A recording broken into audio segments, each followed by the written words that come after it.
Is Daddy jumping off?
As usual. What will we be if the mail wasn't late? I hear that plenty of times, but I also hear that we're early in some places. So, welcome in everybody to Mailbox Sports. Today we are stamping out the competition and delivering some first-class fantasy football content. Yeah, you heard me. I said fantasy football. I kind of assembled other thoughts from other persons besides myself, seeing as though I'm my own independent fantasy football entity and football champ. We're going to go at it from a different point of view, include my own, but with the help of somebody else. Today we are going to attempt to kind of break down unseasoned, unproven rookies. Some of those guys is perfectly baked in terms of the vets that we see year in and year out put up numbers, and kind of introduce the game to those persons who might not have an actual opportunity to understand what the game of fantasy football brings to them. So without further ado, buckle up, grab your playbooks, because today we are going to deliver some mild takes, I'd say. Not so hot. Bold picks, perhaps, and a little bit of what I call expert strategy to come straight to your front door. Without further ado, I do want to introduce my co-host and who I would say is the quiet storm of the fantasy football world. Welcome in my older cousin, A. Freezy. How you doing today, good sir? Yo, what's up? Good morning. Good morning. All right, Cuzzo. So how we going at today? No, you never been a part of it, but we're gonna break things down into segments. So we are talking fantasy football this morning. Me and you, if I would say, have some similarities in drafting style, but I would like to think that they are somewhat polar opposite in the way in which we get there. So we kind of want to go into segment one, and we're going to talk about first class drafting, or what's your delivery style.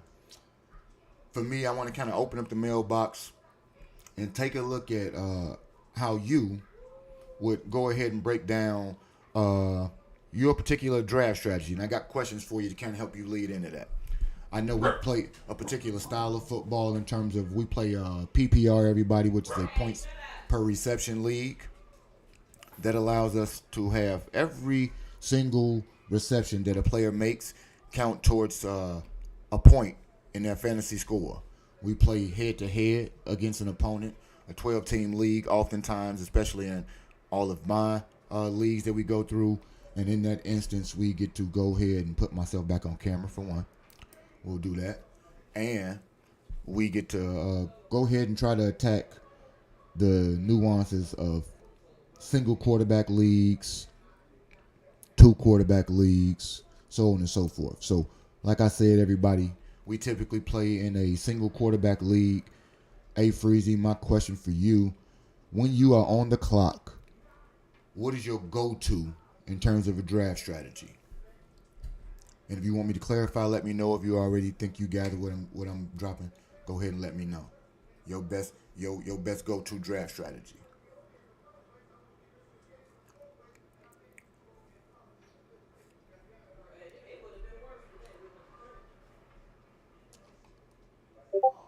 You got to let me get you in here. I don't know if I'm getting your audio. So without clarification, I think my best goals are depending on where I'm drafting. Where drafted.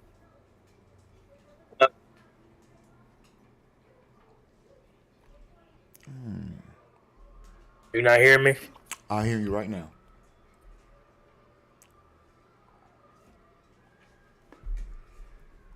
You hear me? Vaguely. I am catching hell with auditory problems today. Everybody give me a moment. Hear me now? I can hear you now. Chat, let me know if we getting any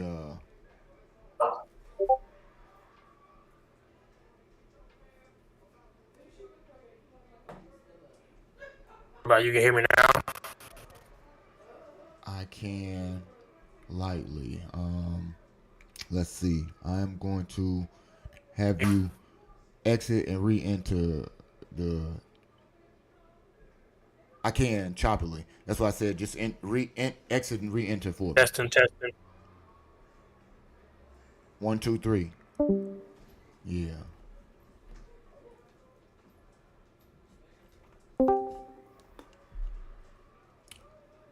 Now, what I do want to introduce you to, since I know you don't use Discord often. Oh, but you wouldn't have the app on your phone. I was gonna say, oftentimes I just turn my phone on when I'm not using the video portion of it, but that's an app you gotta actually have on the phone. So I'm tripping. I have the. Can you hear me now? Yeah, I can. Can you hear me? Okay. Yeah, I hear you. All right. So to your question, you asked my strategy. Mm-hmm. So I would say it depends on where I'm. In general, I go into any draft first off not trying to select two positions that have the same bye week. Like I don't want two wide receivers that have both on have a bye week. Okay. That just losing points for me off the board for that week or whatever. So I try to as much as possible. I mean, if I have an opportunity to get like Justin Jefferson and Tyreek Hill and they got the same bye week, I'm still grabbing them. But I try to. That's my first and foremost. I try to make sure I'm not drafting position players, same position players. They have the same bye week. Okay, no overlap on bye week. Always goes off wide receiver or running back because those are few and between, depending on the number of teams in the league. Get there first before I even start looking at you something like that. Okay. And so, would we ever adapt? I would say something like a best player available type of scenario, or is everything always custom? Yeah, as it gets to later rounds. Okay. Later rounds, yeah. And so, my next question for you would be: how far in advance do you prepare for a draft? Myself, I may be a bit more laborious than people need to be or think they should be in terms of mock drafting, things that might be every article that you can nail down. Me coming up with my own particular draft value board, tier list, so on and so forth. What types of things or how far in advance do you do things, or are you more of a what I would call a overnight priority type of planner?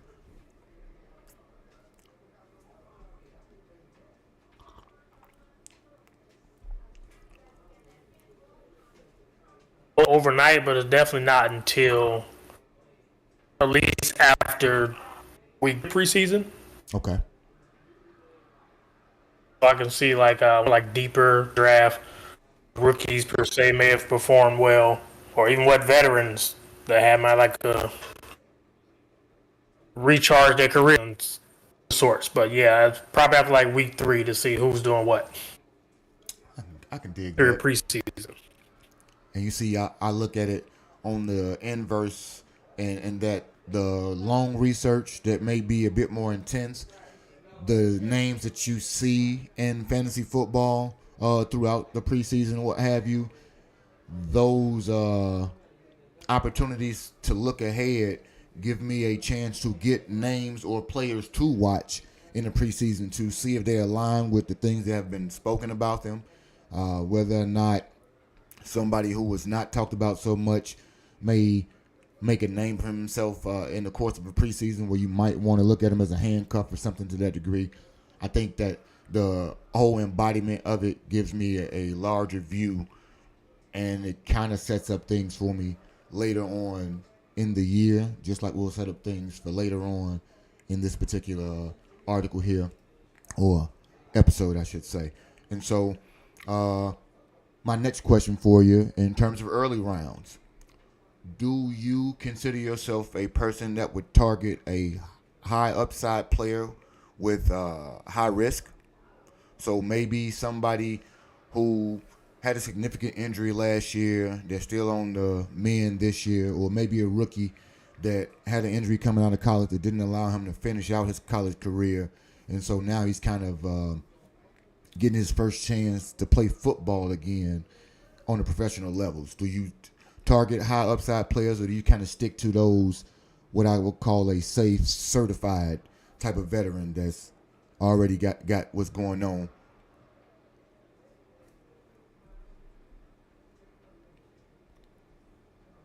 Franklin, how I you go feeling the today? safe route majority of the time because it's everybody knows if you get an injury in fantasy, especially later in the year, there's stuff on the board for you to pick up usually. So no, I'm going the safe route. And you see, I think we have a similarity in draft strategy there. My safe route for me is, I don't mind the high upside, but like you said, obviously early round I'm not doing it, and I have certain players that are, what is the word I'm looking for? I don't want to call them controversial, but they are a bit more Jay Cutler-esque in terms of either you love or hate. I may predispose myself to putting people on my hate list, and they stay there, and I will not draft you. You know, much like a GM, something came up that they didn't like, a red flag of sorts, and they take you off their draft board. I got players like that, a la Christian McCaffrey's. You can stay away. Also, just to kind of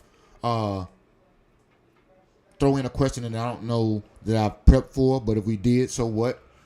As far as the first round, what is your preferred draft position?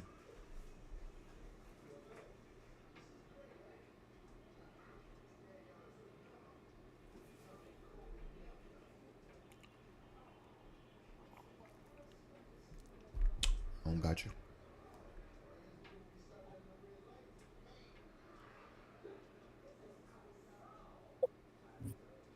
Okay, I hear something now. Oh, I did hear something. It's fleeting. First round running back. So you going with a first round and a running back. And that's generally depend on number of teams in the league. Uh, yeah, usually running back. Now, in terms of draft position, are you more of a top end, a back end, or right in the middle? What's your preferred first round draft? Do you want to be number one? Do you mind being 12? What's your sweet spot? I'm more of a. Are you not hearing me again? I hear you now. I did. Yeah, I'm gonna pick a running back first if I have the opportunity. I mean, but Um, and what do you want to pick at? it's What? just not. I lost him again. This is your captain speaking, everybody. As you always know, we are building the plane as we fly it, but we won't crash. Don't worry about it. You'll get the answer in one moment. If it's a snake draft, Yep. Snake draft. My apologies. I'm glad you said that. if it's a snake draft, I don't mind closer to the end. Okay. Now, what other draft formats? Because we getting right into that right there. That's our next segment. So again, snake draft, I don't mind closer to the end because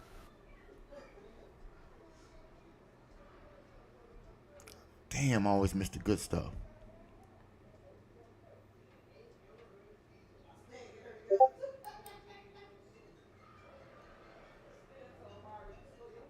at snake draft, I don't mind.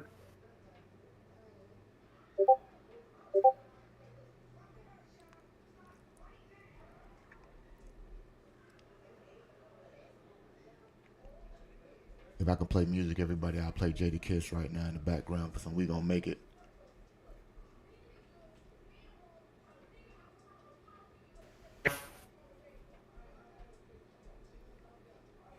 He almost back, people. Give me a moment and bear with me today.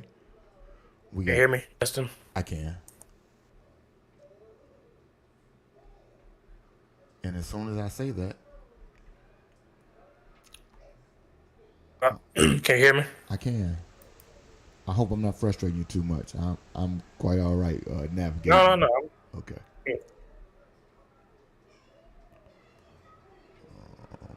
Trying to. I was saying, if it's a snake draft, I don't mind drafting closer to the end because I can grab two of the players I want fairly relatively close to each other. Okay. I don't have to wait. He can get some coveted. Hopefully, see them fall off the board before I get a chance to draft again. Exactly. Yeah. And you say it that way, but I prefer to be in the 10 through 12 range every year because that is the exact thought process that I have to most things in that one is that I won't have the opportunity to go at it in that way again. So thus, I will lose the opportunity to pick up on some premium type of draft stock. Like that's your best opportunity in that moment is to get maybe address two positions. Franklin, the only way you're gonna get a dub is another league, perhaps. I'm out here trying to get these right here, and we're gonna have more opportunities for those dubs to come about. But the and I will say it, the fewer amount of leagues that people typically play in does determine the difficulty that it takes for them to win championships. Now, granted, I won in 5 leagues last year, 3 championships. Don't talk about it. I mean, it's still hard. It ain't just something you just wake up and roll out of bed and do. It took meticulous effort, constant work as a GM, because before we move into a draft format, I want anybody who does not know what fantasy football entails, there is what I would call 3 levels to fantasy football. Your initial, which is the draft, where you're a total general manager in terms of assembling talent based on the availability in the pool. Your second job is your week-to-week job of putting a lineup together. That would involve you being a coach of your team. Put the best players on the field in the best positions, i.e. the best matchups or whomever it is going to be week to week to go ahead and do things that we would need them to do on the real field, because what a person does in real life translates to fantasy point value for the actual persons that we select, in case anyone doesn't know that. And so before we move into a format, we will break that simple premise down for you. Every player that is available to you in the NFL is entered into a draft pool. you would assemble in a competition type of league, at least 10 to 12 managers, i.e. your friends or something to that sort. Most times that's what it is for myself. And we do have I have a Twitch league. I play in a few other leagues, and hopefully we will have a YouTube league for the Mailbox Sports channel at one point. Anybody that's in the channel, go ahead and hit that like button if you will. Like, share, and subscribe, and we will get right back into it. Also, in those particular leagues, we spoke about formats, which we get into detail on. But a head-to-head in said format would allow us to take the real points that a person earns, i.e. the yards, touchdowns, catches, so on and so forth. And those are tabulated through a computer-based system to give you a scoring total to go head-to-head with another opponent, in which you will have the opportunity to outscore your opponent in your said fantasy football matchup based on the players that you have drafted and started in your weekly lineup. Oftentimes you are allowed 16 players. Of those 16, I believe 11 are the starters, with 2 of those positions going to your kicker and your defense if chosen. If you want to be more refined, they have leagues where you have a independent or IDP, which is a independent defensive player. You choose that one player, and they would get a scoring total based on sacks, interceptions, so on and so forth. You can have a 2 quarterback league, as we indicated, which means that every week 2 quarterbacks are in your starting lineup. Typically, your lineup is set up of 1 quarterback, 2 running backs, 2 wide receivers, a tight end, and most people like to add flexible positions, i.e. you can add in, contingent upon your commissioner, a wide receiver, a running back, and or a tight end into those 1 or 2 slots given to you to expand the opportunity for players in your team to get into the real game. Points on your bench do not count towards your overall point total for the week. So if you do not start a player, meaning you are not the best coach and you don't put a player in the best position to win, you, sir or ma'am, will not win. If there would be any other questions or concerns to that prior to, we do have seeding. Sometimes you can have divisions, and the playoff seeding is based on a 1 through 8 format of 12 people in my league, or most leagues. And you can have a top 4 division winners. You can get it as true to an NFL format as you could, with everything being based in reality, but yet being what we call fantasy football. If that does not give you a clear picture, you don't want to learn. No, but you can drop any questions if you got anything about that. Next, we will move into this topic, and that topic is, for us, like I said, fantasy formats. I want you to choose your carrier route. And so, much like different postal services, you have different fantasy football leagues. We talked of the league that we play in specifically, which is the point per reception, in which every time a player on the offensive side gets a reception, they have a point attached to it, and so they get a point for said catch plus whatever yards they were to gain. Also, we have a standard league. That standard league gives a player the opportunity to gain all accrued yards as a point total, but they get no points for any catch. Doesn't do anything for you at all. You do have places that give you a half a point per reception. I talked about the IDP leagues where you can do things like that, and your super flex leagues are things where you can add in flexible positions, i.e. 2 quarterbacks, multiple wide receiver or offensive playmakers at the bottom, so on and so forth. And so we will sort through it all. We indicated that we play in a points per reception league. However, what is your preferred method in terms of a league, Freezy? Do you prefer a standard league, a PPR, or do you like something like a dynasty league or a superflex? What appeals to you the most? T Miles, good morning. How you feeling today, fam? Welcome in. I hope you see the wrench, bro. Appreciate you pulling up on me every week, man. Okay, I want to make sure you can hear me first. I can hear you. Okay, I switched my device I was using. Okay. I think I've only ever played in PPR league. Okay. So that's just what I'm most. familiar with. I wouldn't be uninterested, but every league I've ever played in, all the GMs or the commissioners of the league only have PPR, so that's all I'm familiar with, really. And so, if you had the opportunity to engage in one of the other leagues, which one would you choose? I would say secondarily, since PPR is kind of what you are used to. Which one of the other ones is something that kind of appeals to you the most? I lost you. Probably the Oh, there you go. standard. Sorry. The standard. Oh, Yeah. that's different. And so what I want to indicate to people in standard leagues, the type of league that you play in heavily determines your draft strategy. For example, he indicated to you that he likes running backs as a first or primary position of choice if he had to in the first round. He would suit himself very well in a standard league because that is typically the draft strategy that you would go with in that league.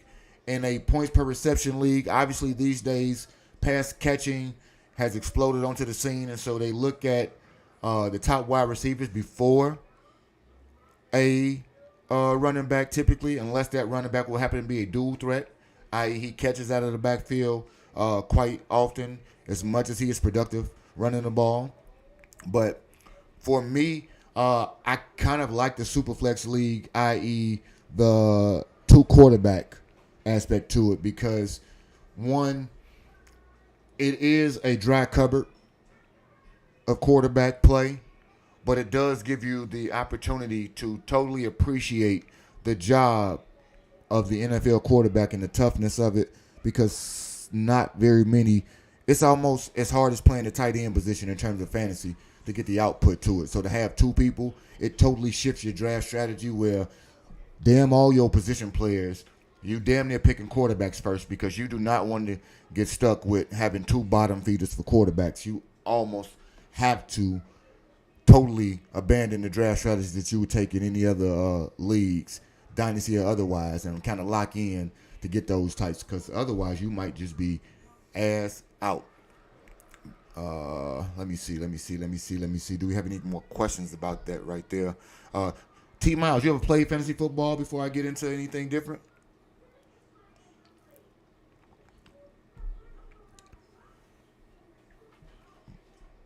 Because if not, my last question in this particular segment for you, Freezy, would be, for a beginner, what format of the ones that I recommended or explained somewhat, which one would you recommend as being possibly the best, the one they should start with, and the learning curve that they should expect?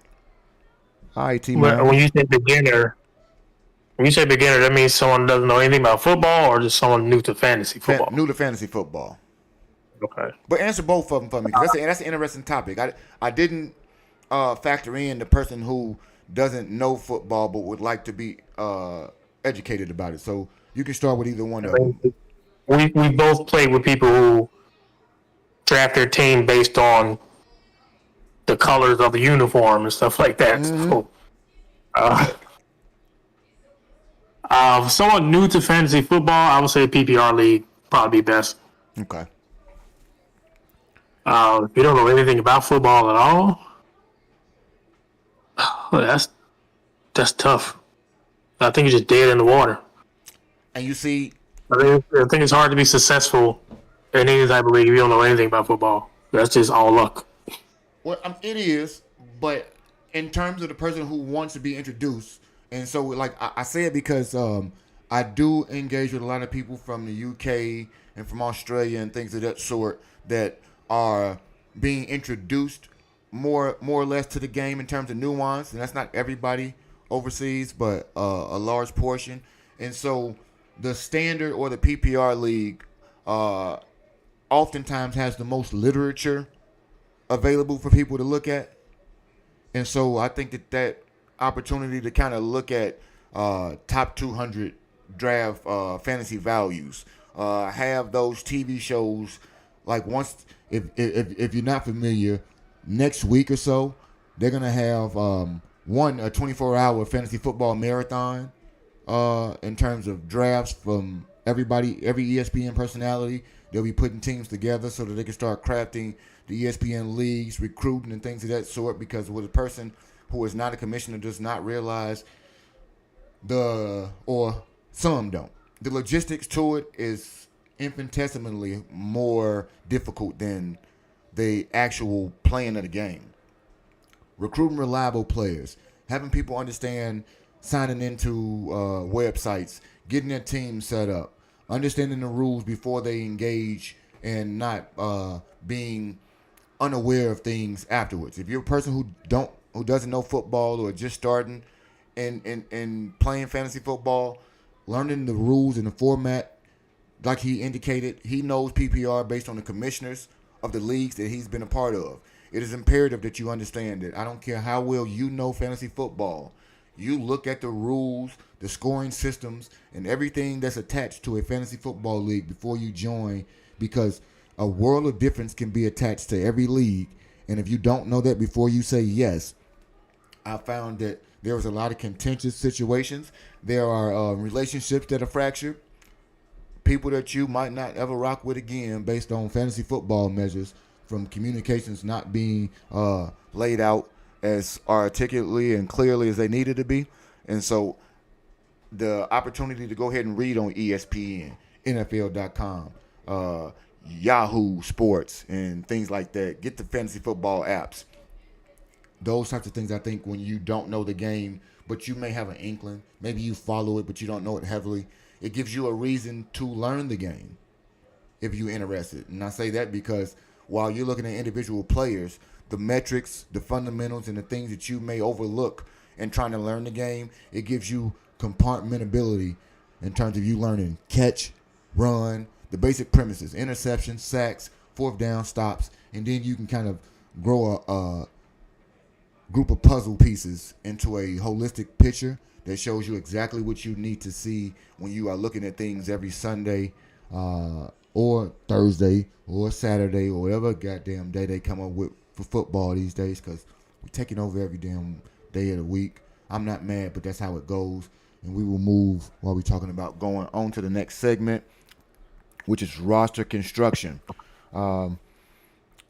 This may be a bit deep if we can, but every piece has a place, and if you misplace one, things get messy fast.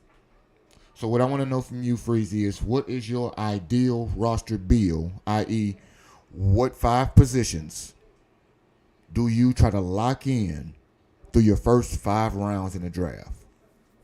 And if something is an overlap, that's quite all right. But you got 5 rounds. What are we trying to lock in those 5 rounds?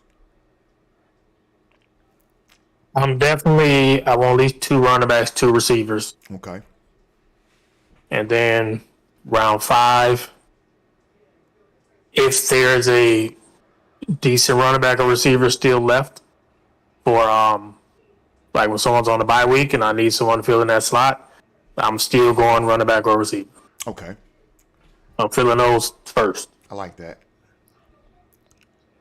And see, for myself personally, I'm always in the mind of trying to find the next running back, i.e., Bucky Irvin last year, Tank Bigsby to a degree. I'm always interested in finding the next value pick in that one. So, if possible, I want a cash cow for a running back in my first 2 rounds. I want a dominant receiver as well. I'm probably going to go with another wide receiver. I got 2 rounds left. If there's that perennial, and we're talking about between the running back and wide receiver, I want the best position available, or the best producer available, I should say, with my BPA there. So between running back or wide receiver, whoever has the best opportunity to be the next number 1 on their team is the person that I'm probably targeting. And that might correspond with my tier list of people. But for that 5th round pick, I like to call that a flow pick. If there is a quarterback that I think is undeniable, a la last year it was a Josh Allen. If I think there is a Lamar Jackson or somebody who will be the best fantasy football quarterback in the league for the year, I will take a flyer on said quarterback if he's available. And that is strictly based upon what is left after said quarterback. Because if I have so much of a drop off in every other position because I chose that quarterback, now I have to bank on that quarterback being great every week. Which, yes, you would like to think that that's what he's going to be, but possibility and probability might not correlate. You never know how things go for the long duration of a season. And so the flow or how things are going draft position-wise might give me a better indication as to what I would do with that fifth pick. But it will go, like I said, heavily between a position player of skill, not a tight end. Sorry, tight ends. And that quarterback. I might get froggish out there and pull it on the right quarterback. And we get right into my next question for you. How do you approach positional runs? I just spoke to the fact that on the fifth round, I have it to be a flow pick. When you see a run on tight ends, for example, how do you approach this? Is it a, damn, I got to get in, I got to go and jump in here before they all gone? Or do you stay the course of whatever draft strategy you had prior to? No, I've been fairly successful in fantasy leagues. If I haven't won, I'm definitely in the playoffs 90% of the time. So I don't let anyone else's strategy mess up my strategy at all. I stay the course. And you got to understand, especially how hard that is. And I speak to this, guys, when I talk about multiple leagues. I played in 5 last year. That number vacillates, but it's typically no less than 4 leagues per year. The problem with that is that I can't necessarily look at things the way in which Freezy just explained. He does not allow other teams to dictate policy in terms of his draft board. He's true to his guns, and he's going to stay there. To peel back the curtain, and it may be a bit... I'm going to give you a quick... The only secret I can give you, I guess. I want teams to have a mirror-like opportunity for one another. I.e., I told you 16 players on the team. I want at least 9 of mine to be the same players. I would prefer those be more the top lines to kind of coincide because I want my sink or swim mentality to be in effect there. And I want to sink or swim with my big guns as opposed to my fringe draft picks sinking me in other leagues. And so I try to keep a mirror-esque. I don't have to have everybody, but I do want some key players or components to go along with that. And that does allow you at times to not compete with anybody in said draft, but it does allow me to put a clock or a run on a particular position or player in hopes of mirroring and anticipating what will happen in that draft. So I don't anticipate someone will be there by the 7th round when I got him in the 3rd draft.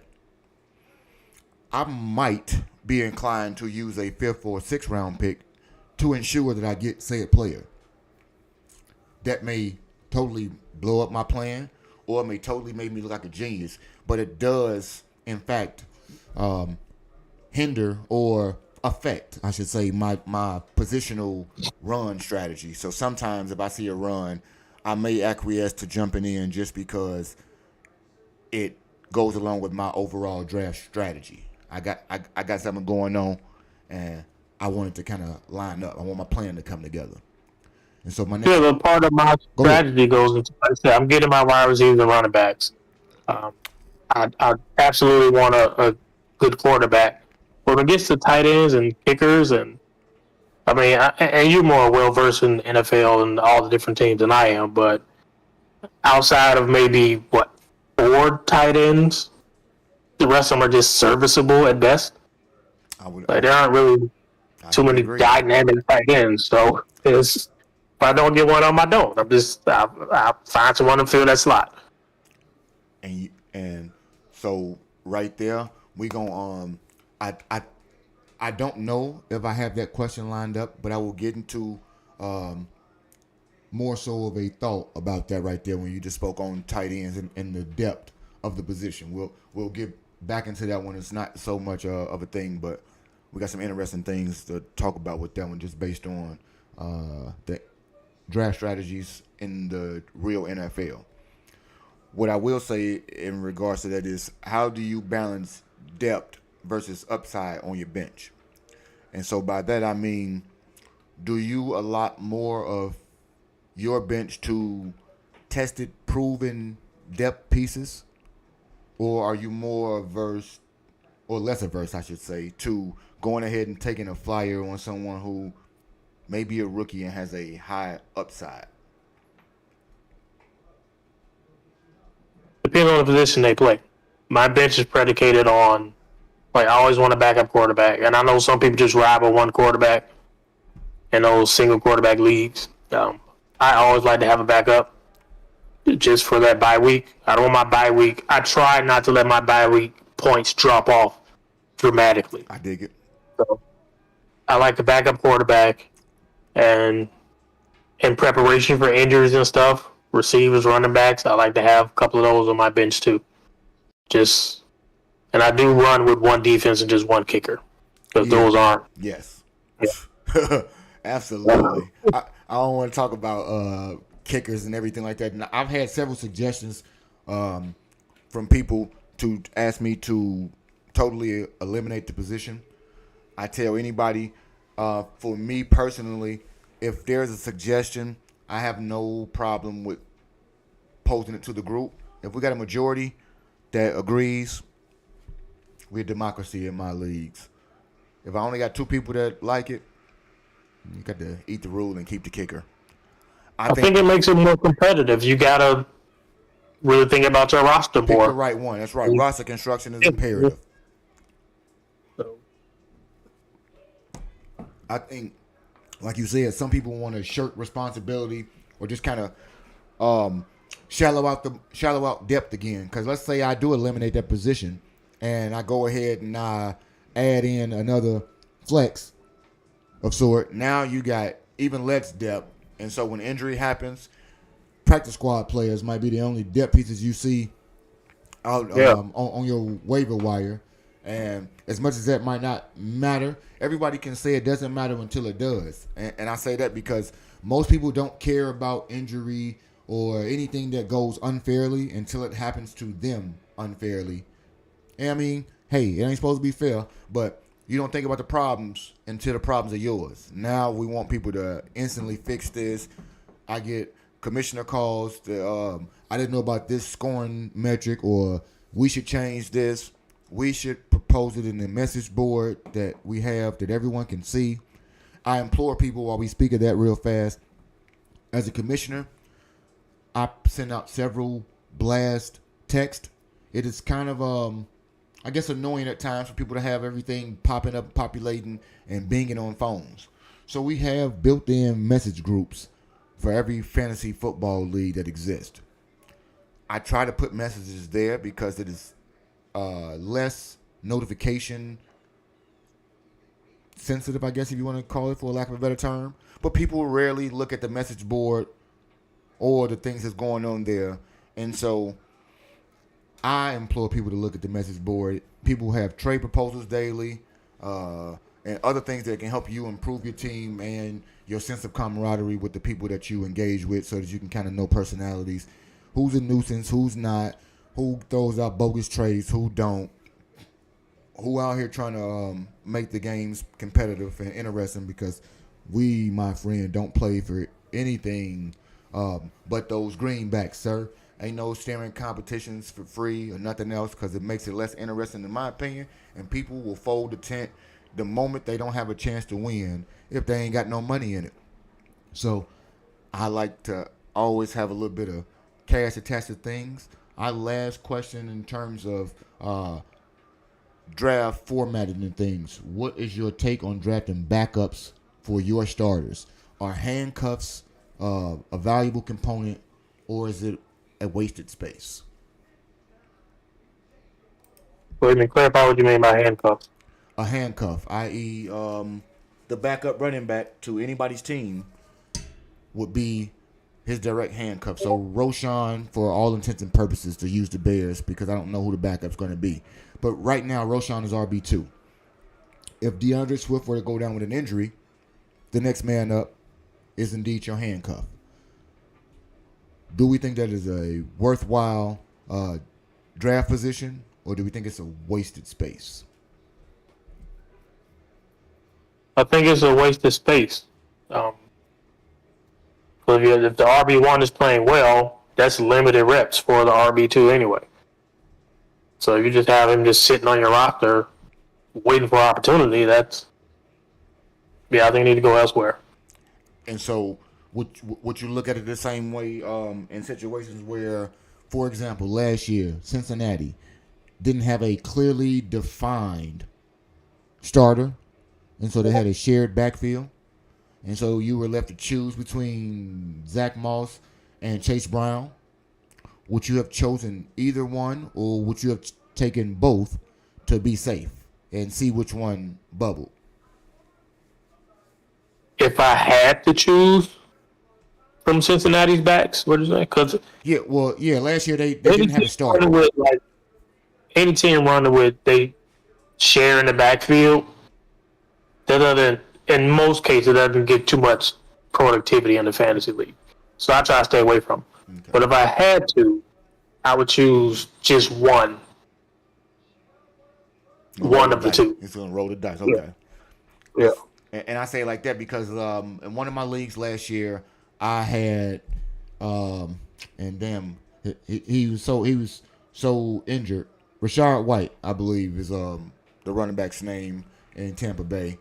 And I drafted him, but all summer long I heard everything about a young Bucky Irvin. And Bucky, on many leagues, helped people get to a championship in terms of his impact and value at the end of the year, i.e. being one of those types of sleepers. And so last year I drafted both.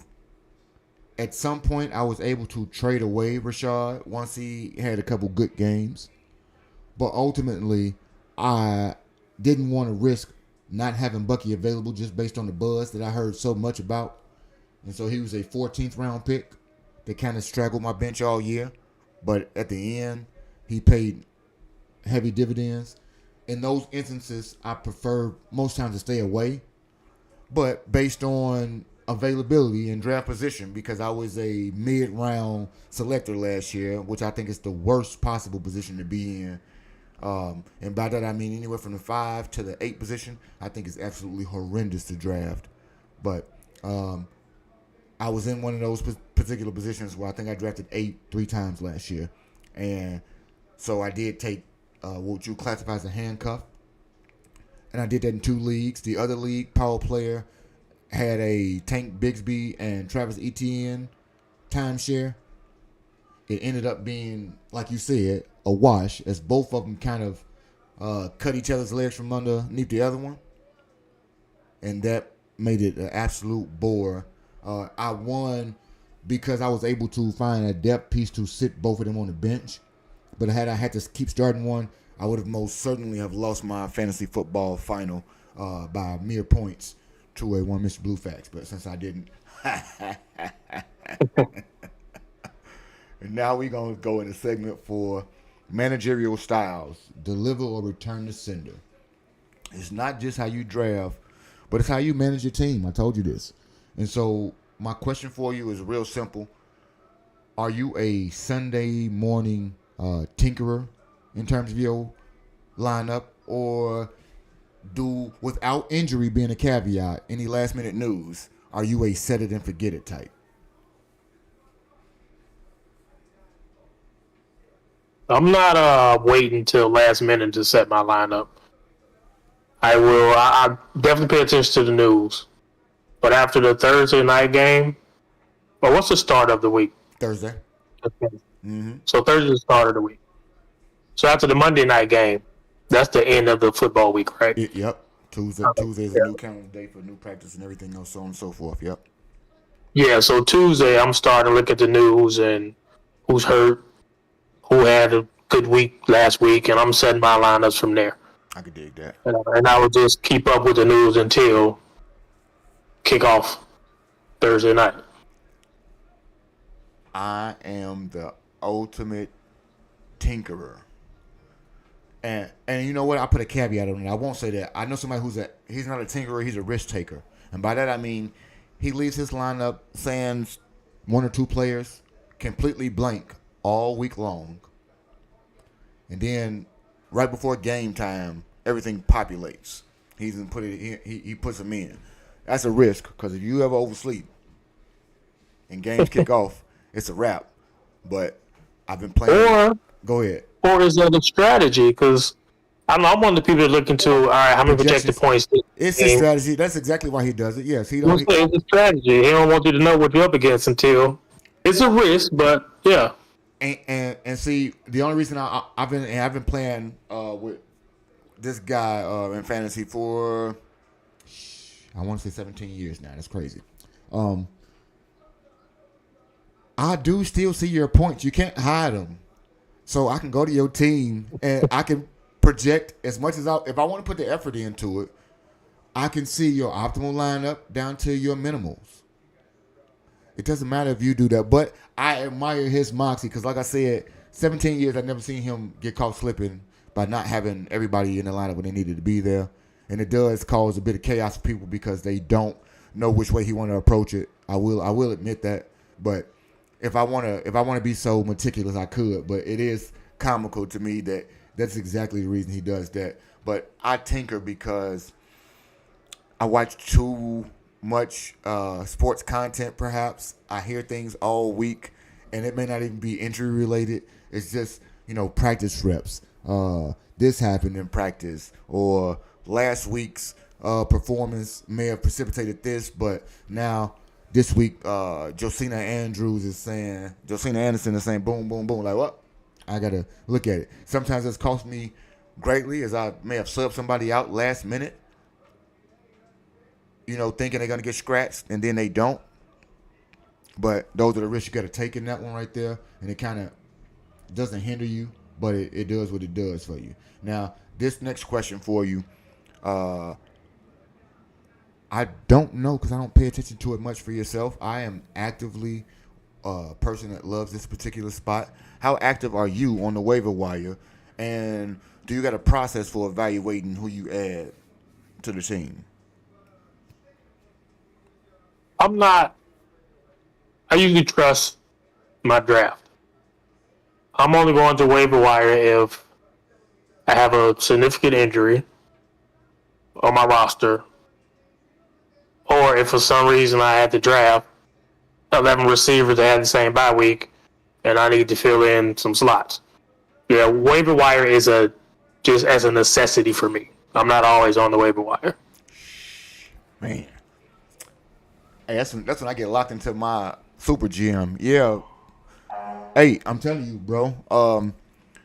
If I go back to my Yahoo Fantasy Pro football file, it might show me that I've been a member since 06.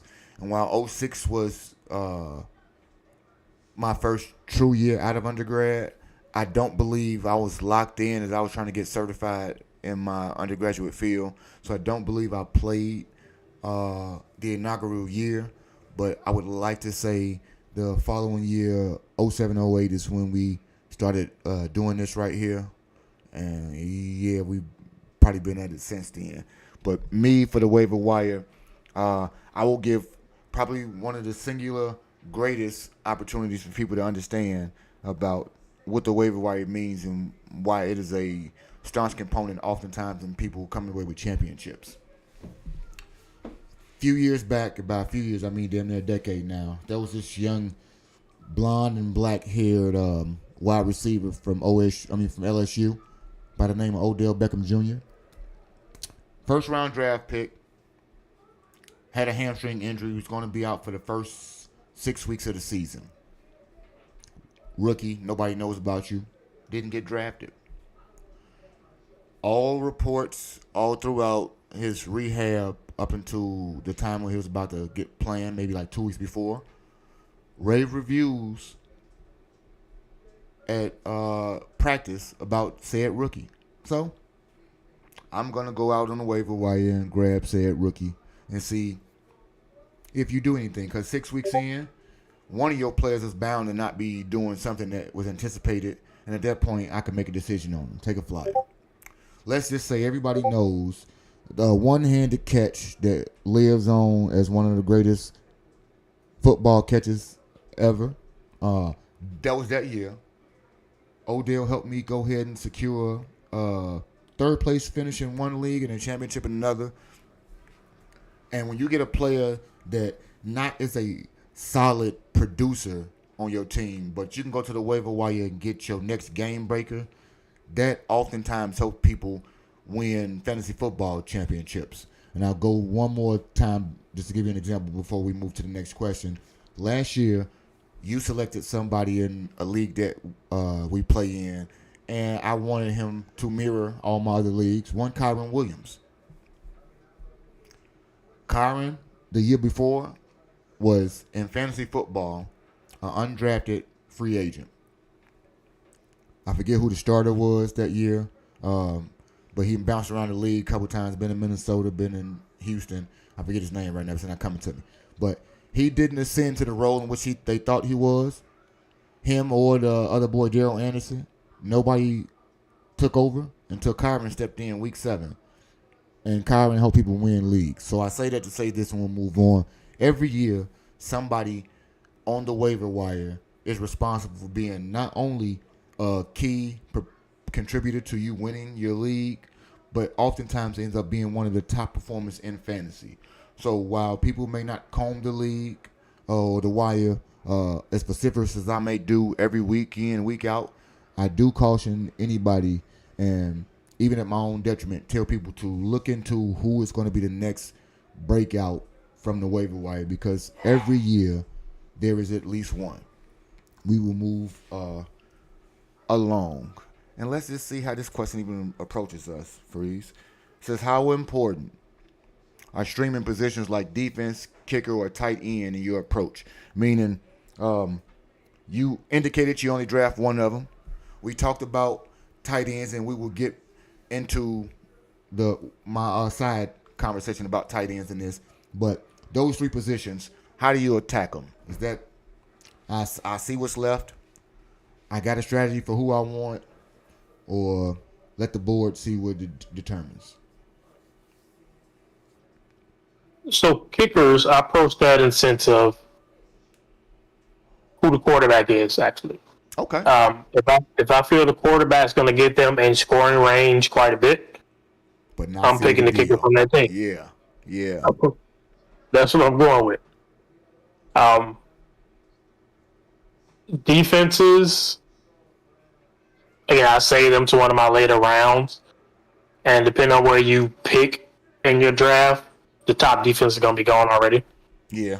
So defenses, I actually just go to best available unless I'm at a draft position where I can get a good premium one. Okay, I get you. Yeah. Tight ends. I do draft them before kickers or defenses.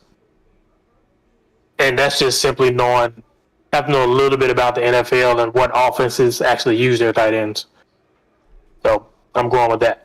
If I know the offenses use their tight ends for blocking the run game, they're not getting many catches, I'm not going to try to draft you. But like I said, I want someone at least serviceable at my tight end position. And while we speak of tight ends, are you ever in the mindset of drafting a rookie tight end? Again, that's what, if I've looking at the first 3 weeks of the preseason, if there's a rookie that's been standing out in that position, I would draft him. Okay. And I say that because I know there's not that many tight ends in the league that's just going to just throw up numbers because of the usage rate. Okay. And I asked that because every year, like you said, the number vacillates in terms of productivity at the tight end position. And so we might, like you said, I say a 4 to, just to be generous, 7 range is where we usually stop. This year, however, we have a few questions in terms of distribution and productivity. Last year, Brock Bowers broke onto the scene. The year before that, one of your favorite tight ends, Trey McBride, did his thing to solidify himself as a top end tight end.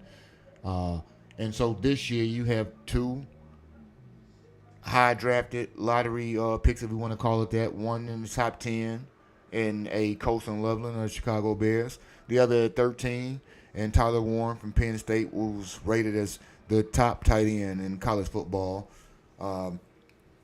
One, Colson factors into a split or a timeshare of sorts until proven otherwise. Is a person that has the draft buzz, and let's say the productivity. Let's say you see adequate productivity from both Cole and Colston. Would you be reluctant to draft either of those based on the split of time if, in fact, you were in a later round of a draft? No, I wouldn't be reluctant at all. I'll probably snatch him up because most other people wouldn't even know about him. And in that instance, let's say people are oblivious to it and we don't know because we talked about handcuffs. Would you ever consider drafting both of them? Consider it, yes. Okay. Is it probable? Likely not. And I say that because I want a more seasoned tight end. Again, someone who at least I know is going to be least serviceable. Okay. I want that tight end along with the rookie with the high up. Yeah. And see, for me, that is the only no I have in handcuffs. While we just loop back to that one is exactly what component of your draft strategy is, which is the overlap. I'm not drafting your handcuff oftentimes because both of y'all on the same damn bye week because you're on the same team. So I know I lost two of y'all already.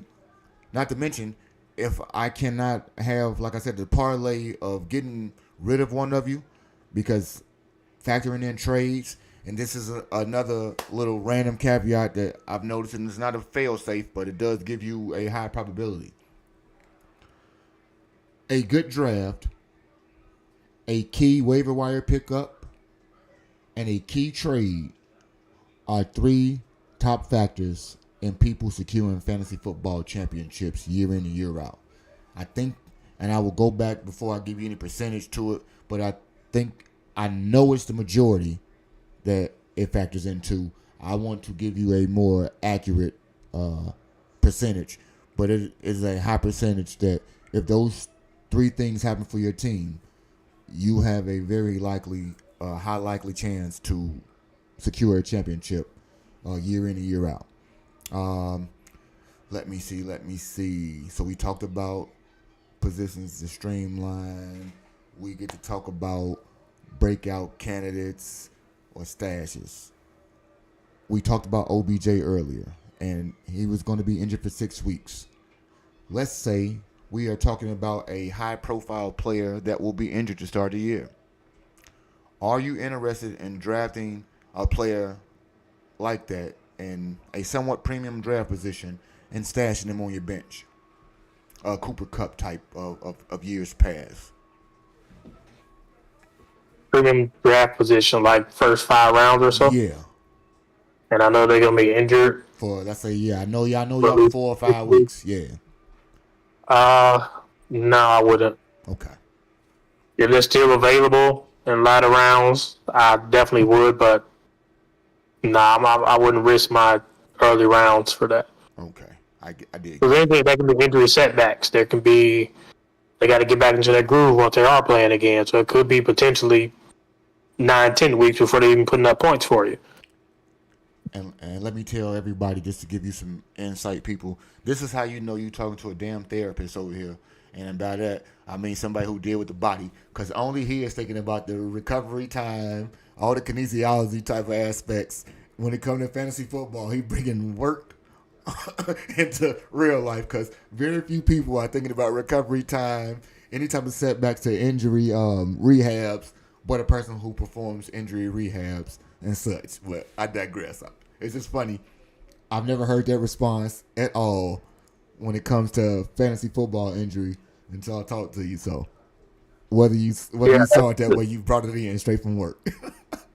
maybe it's a curse of my profession, but yeah, that's what I think about. I mean, it's a valid, and it works out for us for real. Because sometimes setbacks would be things that we don't think about, and you dealing with muscular injury and things of that nature does give the most perfect opportunity to add another layer of being a good fantasy manager. And I think I answered the question before we move to our next segment right there, because I said I was going to ask you what's one habit that separates you as a good fantasy manager from others. That in itself, I think, is a separating factor that other people don't consider oftentimes for real, whether we saw it to be one or not. That's an analysis that I never thought I'd be getting podcast wise when we talk about fantasy football, but worthy one regardless. But besides that particular, you think you got any habits that kind of set you apart from the rest? That set me apart. I wouldn't think this sets me apart, but like I said, I do have some favorite players in points of how they've produced for me in previous fantasy years. And if I have opportunities, I would draft them again. I wouldn't say that I'm the only person that does that, but I do know that is either a flaw or, like you said, maybe a genius trait. But they're Right. proven and they worked for me in the past. I like to stick with what worked in the past. Now, it's ironic you say, speaking of working with sticking with worked in the past. Welcome in, Real Bears fan. I don't know if you looking at the chat, Freezy, but I have a lot of engagement with several fans on ESPN 1000 for Bears discussion. Real Bears fan, if you can look in, and I say impeccable skills, he has a mean copy and paste game. Because this is verbatim what he said in, I want to say Waddle and Sylvie chat, but we'll go into it anyway. Says in the past 25 years, there have been 530 QBs with 100 attempts in a season. Caleb is ranked 520th at completion percentage and throwing over 10 yards of airtime and 35.6 throws over 10 yards. My first retort to it is, who cares? But I guess I get it. Hey, it ranks, but I want him to go tell me about Peyton Manning and everybody else in those metrics, because I won't dispute that he did his homework on where Caleb ranks. And if you can't figure it out, he's not a Caleb fan. He's a Bears fan that hates his team. And I love watching Real Bears fan because he put in his work. He know a lot of people in the chat, and he always get a lot of engagement from everybody. So even if he pushing buttons, he know how to do it. So I mean, it takes a skill to elicit reaction in chat, because you can see a chat with 300-400 people going, and everybody don't get responded to. Tiffany Ham, There's a lot of, particularly quarterbacks. There's a lot of, I want to say, good quarterbacks that weren't necessarily quote unquote good that first year or even 2 years. And so, again, he says, Caleb, 27 sacks in the fourth quarter. Fourth quarter with game within 7 points. Caleb taking 13 sacks and has one touchdown pass. Generational sack taker. Generational sack taker. So he say, don't draft Caleb. Then he says he loves his team. He hate Caleb. It's fair. I won't try to make him like Caleb. What I just try to hesitate for anybody to do is, as long as he keeps that energy, I'm fine. But I don't want, if Ben will get his own quarterback in 2 years, which I disagree with. I think Ben came here because of the quarterback that we drafted. If Ben don't get his new quarterback in 2 years, I want you to man up to it and say you was wrong and keep your same hate for him. You ain't gotta like him. Don't be putting his jersey on. Don't talk glowing in any way, shape, or form. Keep telling me he a bum, and that's fine. If he turns to being a bum, then I'm sorry. Everybody think we ain't had nothing but bum quarterbacks anyway. So I'm not gonna get up in arms about the next bum. That's how I feel. But Now he says we was 8th best in pass blocking last year. Okay, I don't care about Joe Burrow's sacks. He took a lot of them. He took a lot of them in all his career. That's why he stay hurt, because he took a whole bunch of sacks. I don't care if he took 68. The 51st one broke his wrist the year before last. So I don't really care about how many he took. And I don't care about breaking a 100-year-old sack record. But all of those things are true. Like I said, keep that same energy, real Bears fan. And I'm here for it all year because I think you're going to be wrong. But we're going to be able to do that because last year, while we talking about drafting Caleb, the guy that I'm talking to right now, we made a pseudo bet that I would not draft Caleb Williams because rookie quarterbacks he's most skeptical of. And I drafted Caleb, and while I will not sit here and cap anybody like Caleb won my fantasy football league for me, Caleb was my fucking quarterback when I said I won said championship. So if he was as bum or as mediocre or as bust worthy as you would say, then he had no shot in hell to win any league because it would reflect in his stats. Secondly, when Jaden Daniels' completion percentage and his rushing touchdowns are the things that separate those two players, G Honda, I don't want to hear about Jaden Daniels last year because I saw a lot of people jump off of C.J. Stroud's bus last year for no reason. At this time last year, the Caleb coach said best of all time. Hey, point me in the direction of the Caleb coach. I just wanted a quarterback that shared my reflection, to be honest, sir. That could have been him or Jaden. I'm never Caleb Colt guy. So good news is Ben built good run blocking. You damn right he did. And so the mediocre running backs we got that everybody hate gonna be better this year too. But let me get back into the real world over here, Bears fan, because we talking fantasy football today. But he gave everybody a sage piece of advice. He said, do not draft Caleb Williams if you play fantasy football as a quarterback. If you take that advice, go ahead. If you don't, go ahead. Good news is, I ain't gonna take it. Real quick, what kind of culture? I know he will be good. What kind of league culture keeps you coming back every year, Freeze? Is it a trash talk? Is it a punishment aspect? Is it bragging rights or a deep rivalry with someone? What's the singular reason that drives you, or the most important reason that drives you back to playing every year? Just want to win. It's just simple as that. Like, I don't even get involved in the trash talk really, because it's other players' performance that puts up the points for us. So how much can you trash talk about somebody else doing it? So, yeah, that's just so. No, I just want to win. That's it. Bears fan, what round would you draft Swift in this year if you had to? I drafted DeAndre last year, and he paid dividends on the back end for me. But early on, we already know he was kind of bad. Now, for me, I do play every league for the sake of bragging rights.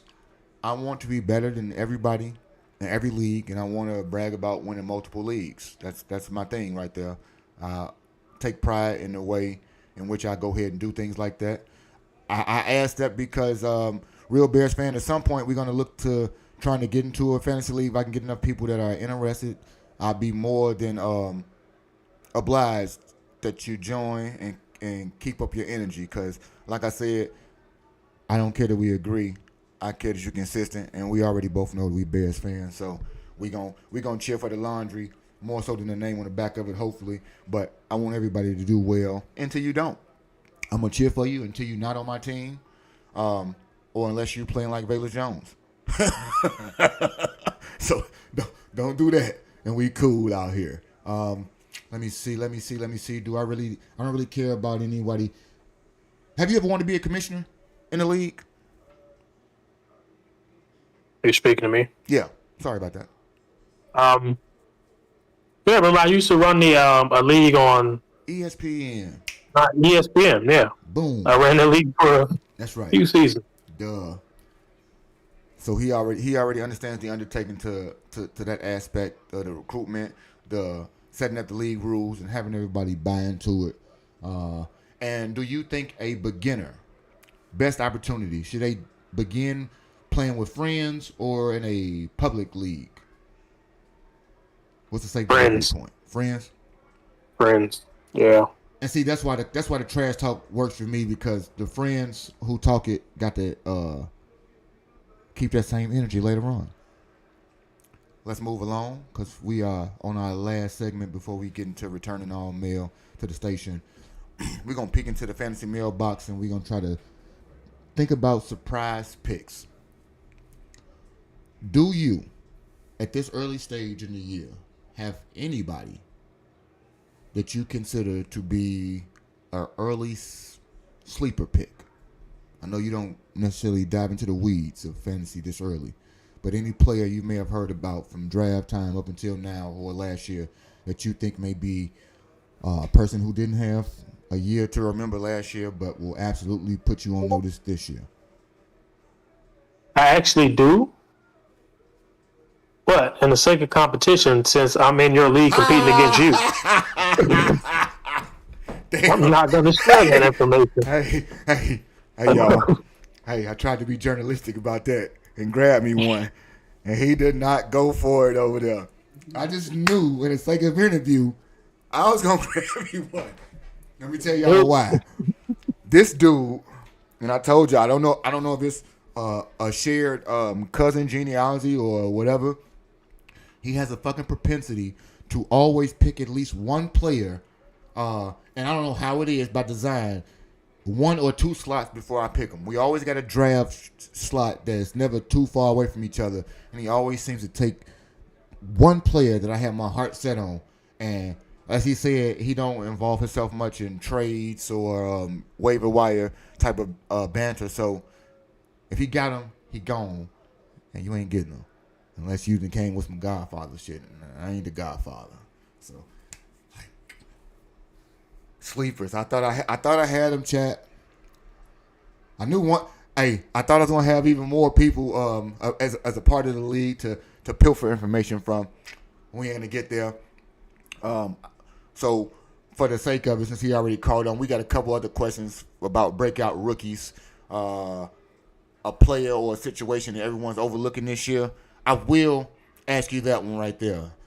Do you think there's a player on any team?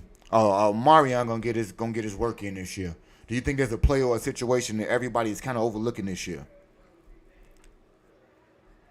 Are you talking about just rookies or just a straight anybody in general? It may be a player that's been we think that's improperly used and finally gonna get a just due.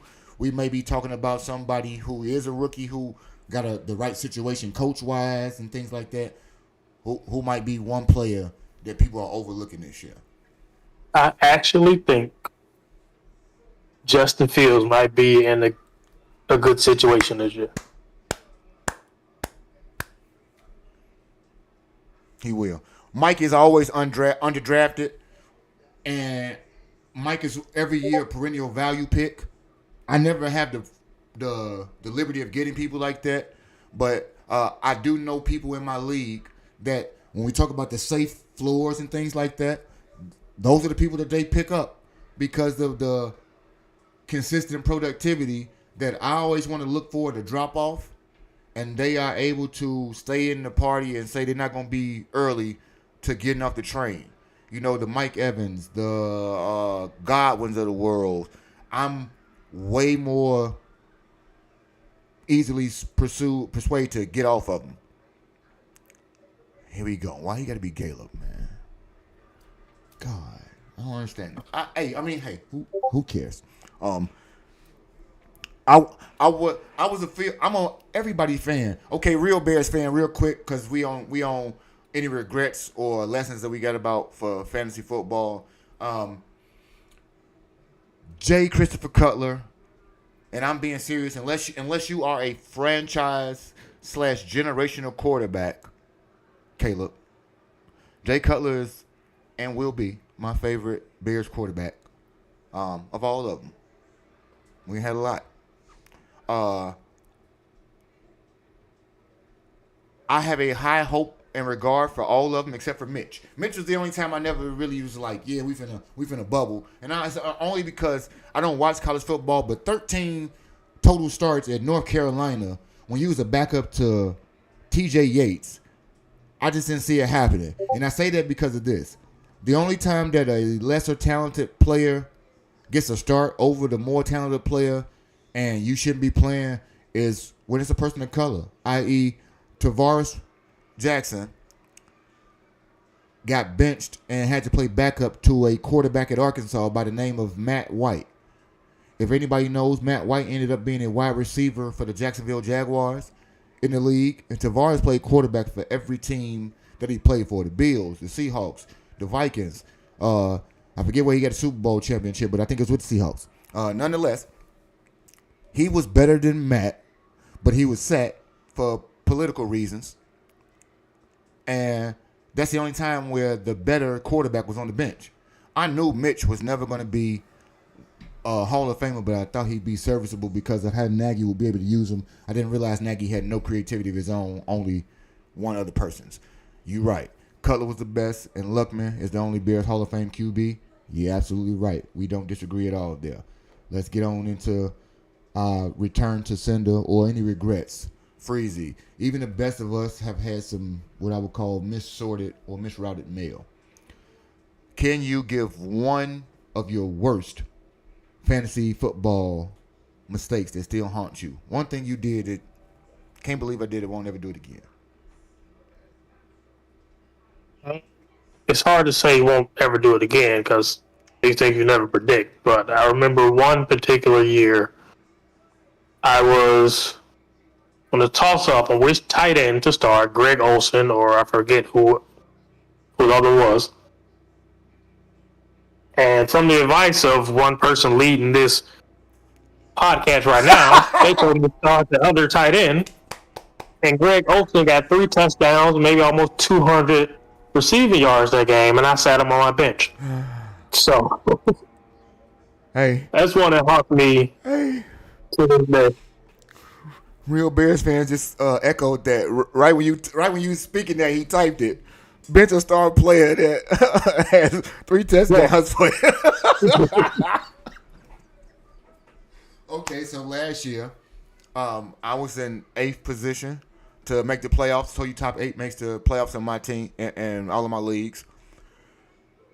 Sam Darnold, and I forget who even the other quarterback was that I had on my team. But it was start Sam Darnold or start the other quarterback. And for something happened in the game, I set Sam the week before, and I predicted correctly that he's gonna have a bad game, and that was his second bad game in a row. So I say, the real Sam Darnold is back, and I'm not playing him again. Fast forward to the next week, I lose by 8 points. Sam Darnold scored 42 points on my bench. The person I started scored 18. I don't make the playoffs. The next, weeks or so, you get to follow your own scores. There was not one time that I lose a matchup to anybody in any playoff matchup, all playoffs.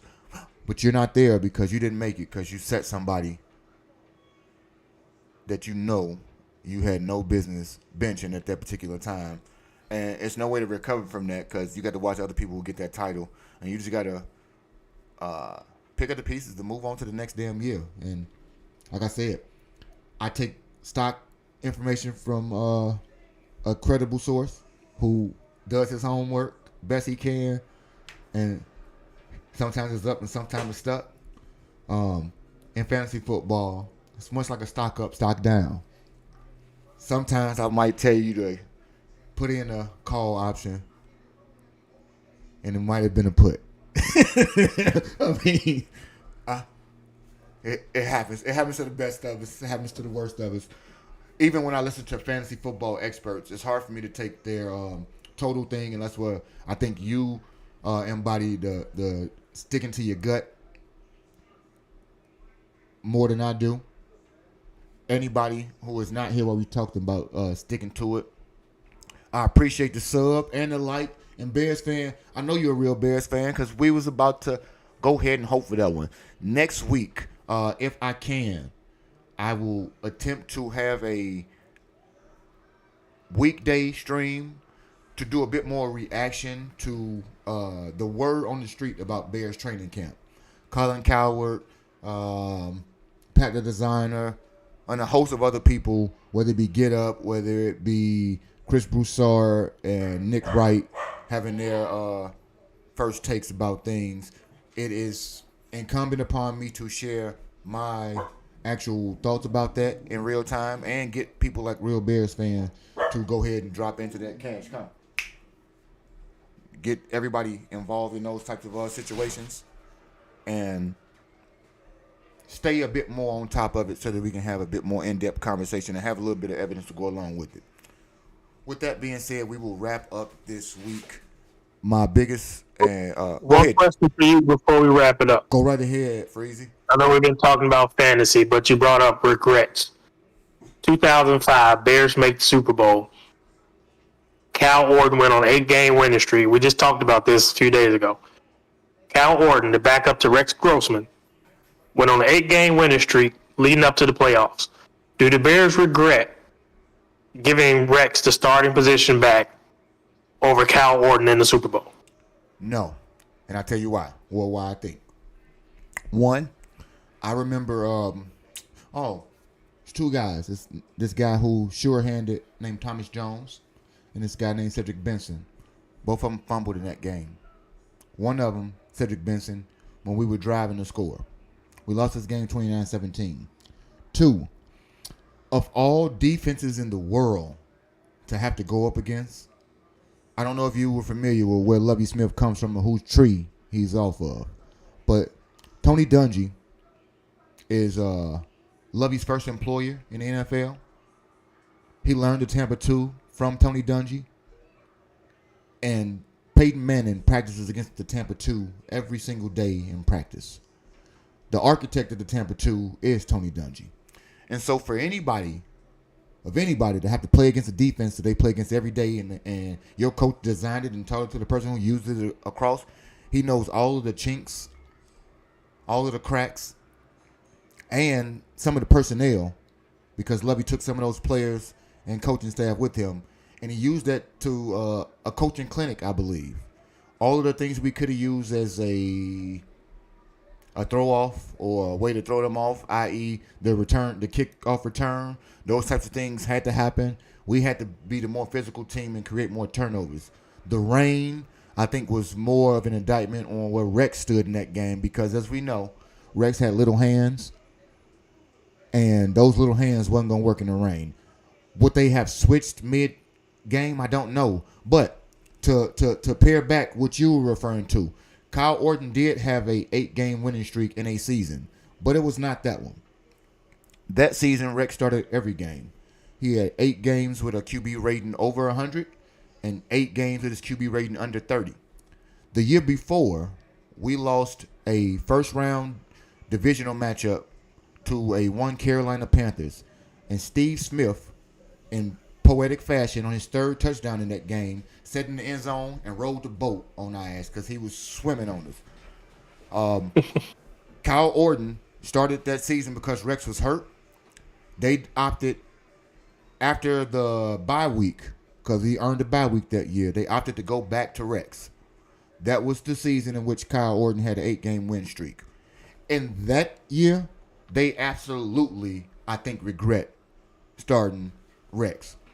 For that, they do regret that, because I do believe, like you gave it to us verbatim when you spoke of it from a therapeutic aspect. Rex has small hands. I forget what the injury was, but it was something upper body to start with, and you had him come back, I would say 3 weeks out of injury, not no real rehab, in the midst of a playoff game against Jake Delhomme and John Fox and a battle-tested team right then, and you got the ever-living crap beat out of you in that game. So that was way worse than the Super Bowl, if I recall score-wise, because Steve ate that day. And it was a testament to, like you said, they had belief in Kyle that year.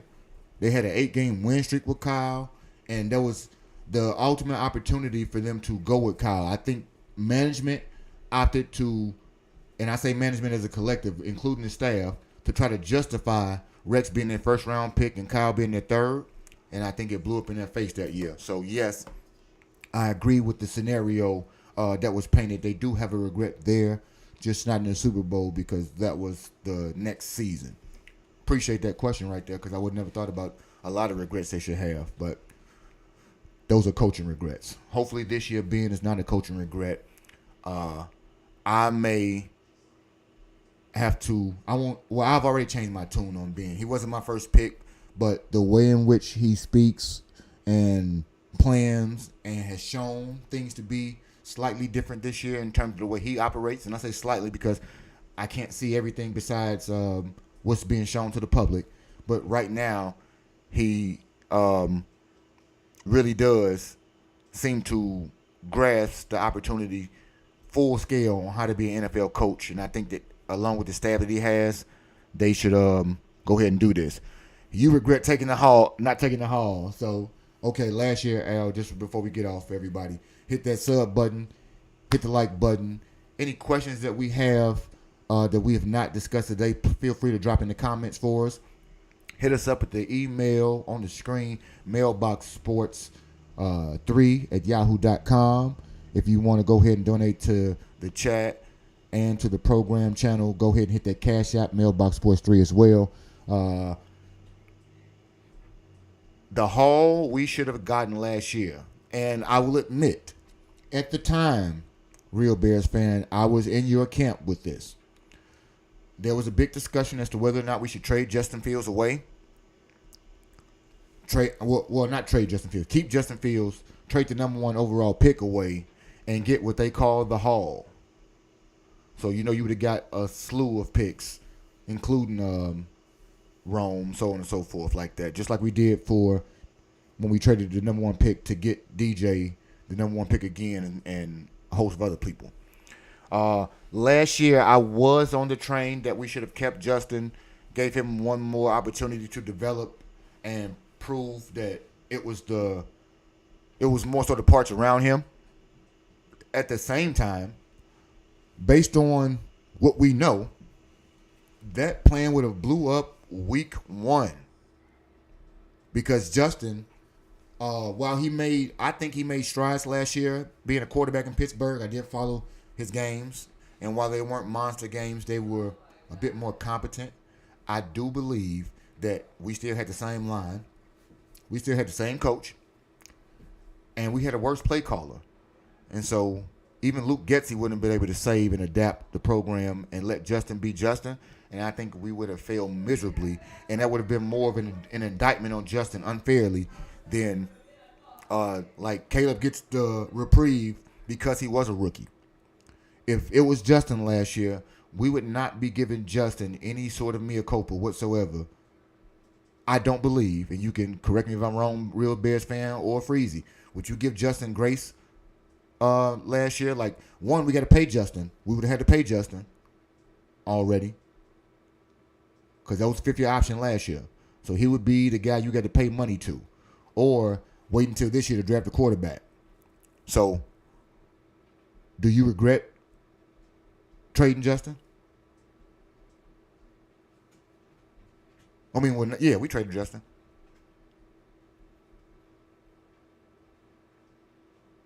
So the Bears regret trading Justin? You, not the Bears. I don't think the Bears do at all. Oh, okay. Do I regret trading Justin? Yeah, like, did you want to keep Justin? I did want to keep Justin. I thought he had still room for potential if he had a better system in place. Yep, I still do. But, like, I don't regret getting rid of Justin in the least bit. Like, and for anybody to scoff, like, even just go through our team history and Real Bears fan, you watch the games like I did. We wasn't out there just grasping at straws and getting blown out every game, and he was just throwing for his life, throwing 35, 40 times a game, trying to get 200 yards. That wasn't the case. We all know that. He had very few games, I think maybe 2, that he threw 40 plus. The first pick in the best position ever that was alleged for us, and I will say that I believed that he had some of the best playmakers. That's what I will agree with. But best position, I can't say that, especially knowing we know now, because he had a horrible coach, horrible system, and it would have had anybody rendered to be a failure. So I can't believe they out here. I was trying to see who the hell was on TV, and that was me on the big screen out there. Nonetheless, the coaches got fired because of coach. No, it wasn't the coaches. The coaches are where they supposed to be, sir. And I won't get off on a tangent because I do realize that we got to wrap up, and Freezy might have to get some things going. As your mailroom rookie, in terms of explaining fantasy football, I hope that everybody will be certified in being a fantasy postmaster at some point. Success in fantasy football starts with strategy. Championships are sealed with consistency, everybody. Till next time, keep your lineups fresh, keep your waivers watched, and your inbox locked and loaded. Thank you, everybody, for pulling up and hanging out with us today. Catch me next week in another episode of Mailbox Sports. T-Miles, appreciate you as usual, bro. He will learn a full playbook out here, in my estimation, but we're going to get for it. We're going to get the whole season to unlock it. Tune in again next week, Real Bears fan. We're going to have some more Bears-related competition talk, and we're going to have all Bears content. I do appreciate your feedback.